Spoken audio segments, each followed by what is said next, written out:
If you've driven by Old Town recently, you've probably noticed one of the most prominent buildings there is still vacant. News 13's Catherine Mazzone is live off Rio Grande at the old home of the Candy Lady to show you why. Catherine? Dean, the landlord says there were a lot of problems here, including structural damage and black mold.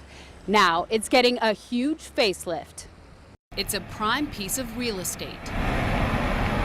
For decades, the Candy Lady made a living at the entrance to Old Town until a controversial move earlier this year spurred by a lease dispute. Now no one's making money from it. In fact, it's draining money from this man's pockets. I think it's going to be close to $80,000. $80,000 worth of renovations. We are in the process of remodeling the building to meet commercial code standards for the city. Robert Simon is the landlord. After the Candy Lady moved out, Simon was left with this. It had to be essentially gutted down to the ground. There was mold in the floor, so we took all of that away. New plumbing, all new electric, new floor, the walls are fixed, all the electrical is taken care of.